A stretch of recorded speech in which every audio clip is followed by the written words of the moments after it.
ಯಾವ್ದಂದ್ರೆ loan apps. ಏನ್ ನೋಡಿ, ನೀವು ಬೇಕಂದ್ರೆ ಪ್ಲೇ ಸ್ಟೋರ್ ಅಲ್ಲಾದ್ರೂ ಓಪನ್ ಮಾಡಿ, ನಿಮ್ಮ ಐಫೋನ್ ಅಲ್ಲಾದ್ರೂ ಓಪನ್ ಮಾಡಿ, ಅಲ್ಲಿ ಸರ್ಚ್ ಮಾಡಿ, ಆಪ್ ಡೌನ್ಲೋಡ್ ಮಾಡ್ತೀವಲ್ವಾ ಅಲ್ಲಿ ಸರ್ಚ್ ಮಾಡಿ ಲೋನ್ ಆಪ್ಸ್ ಅಂತ 100 ಬರ್ತಾವಲ್ಲಿ. ನೀವು ಅದ್ರಲ್ಲಿ ಯಾವ್ದಾದ್ರು ಒಂದು ಆಪ್ ನ ನೀವು ಡೌನ್ಲೋಡ್ ಮಾಡಿದ್ರಿ ಅಂದ್ರೆ ನೀವು ತೊಂದ್ರೆಲ್ ಸಿಗಾಕೊಂಡ್ರಿ ಅಂತ ಅರ್ಥ.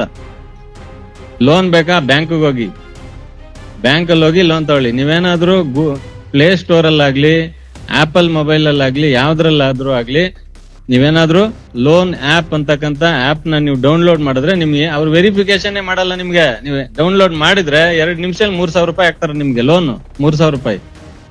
ನೆಕ್ಸ್ಟ್ ಏನ್ ಮಾಡ್ತಾರೆ, ವಾಪಸ್ 3,000 ಕಟ್ಟಿಸ್ಕೊಂತಾರೆ. ನೀವ್ ಯಾವಾಗ ಅಲ್ಲಿ ಆಪ್ ನ ನಿಮ್ ಮೊಬೈಲ್ಗೆ ಡೌನ್ಲೋಡ್ ಮಾಡಿದ್ರೋ, ಡೌನ್ಲೋಡ್ ಮಾಡಿದ ತಕ್ಷಣನೇ ನಿಮ್ ಮೊಬೈಲ್ ಅಲ್ಲಿರೋ ಕಾಂಟ್ಯಾಕ್ಟ್ಸ್, ನಿಮ್ ಫೋಟೋಸ್ ಎಲ್ಲ ಡೌನ್ಲೋಡ್ ಮಾಡಿ ಇಟ್ಕೊಂತಾರ ಅವರು. ಫಸ್ಟ್ ಮಾಡೋದೇ ಅದವ್ರು. ಯಾಕೆಂದ್ರೆ ನೀವು ಮೊಬೈಲ್ ಅಲ್ಲಿ ಆಪ್ ನ ಡೌನ್ಲೋಡ್ ಮಾಡಿದ ತಕ್ಷಣ ಕೇಳುತ್ತದು ಏನು ಆಕ್ಸೆಸ್ ಟು ಕಾಂಟ್ಯಾಕ್ಟ್ಸ್. ನೀವೆಲ್ಲ ಓದಕ್ಕೆ ಹೋಗೋದಿಲ್ಲ. 3,000 ಬೇಕಲ್ಲ, ಫಸ್ಟ್ 5,000 ಬೇಕು, ಇಲ್ಲ 10,000 ಬೇಕು, 50,000 ಬೇಕು. ಯಾರು ಓದಕ್ಕೆ ಹೋಗಲ್ಲ. Okay, allow. Next access to gallery, allow. ಎಲ್ಲ ಅಲೋ ಆಯ್ತು, ಎಲ್ಲ ಡೌನ್ಲೋಡ್ ಮಾಡಿಟ್ರು. 1 ವಾರ ಬಿಟ್ಟು ಫೋನ್ ಬರುತ್ತೆ ನಿಮ್ಗೆ. ಏನು ನೋಡಿ, ನಿಮ್ದೆಲ್ಲ ನಿಮ್ಮ ಅಪ್ಪಂದು, ನಿಮ್ಮ ಅಮ್ಮ, ನಿಮ್ಮ ಮಕ್ಳದು, ನಿಮ್ಮ ಫ್ರೆಂಡ್ಸ್ದು, ಎಲ್ಲಾರ್ದು ನಮ್ಮ ಹತ್ರ ಕಾಂಟ್ಯಾಕ್ಟ್ಸ್ ಇದೆ. ನಿಮ್ ಫೋಟೋಸ್ನ ಎಲ್ಲ ಎಡಿಟ್ ಮಾಡಿ, ಮಾರ್ಫ್ ಮಾಡಿ, ವಿಚಿತ್ರವಾಗಿ ನಿಮ್ ಫೋಟೋಗಳನ್ನೆಲ್ಲ ಎಡಿಟ್ ಮಾಡಿ ಈಗ ಎಲ್ಲರಿಗೂ ಕಳಿಸ್ತೀವಿ.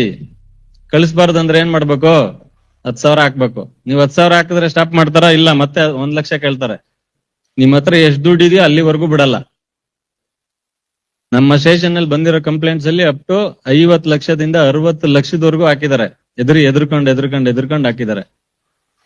ಹಂಗಾಗಿ ನೀವು ತಿಳ್ಕೊಳ್ಳಿ, ಮತ್ತೆ ನಿಮ್ ಮನೆಯವ್ರಿಗೂ ಹೇಳಿ, ನಿಮ್ ಫ್ರೆಂಡ್ಸ್ಗೂ ಹೇಳಿ, ಈ ಲೋನ್ ಆಪ್ ಗಳನ್ನ ಯಾವ್ದೇ ಕಾರಣಕ್ಕೂ ಡೌನ್ಲೋಡ್ ಮಾಡಬೇಡಿ.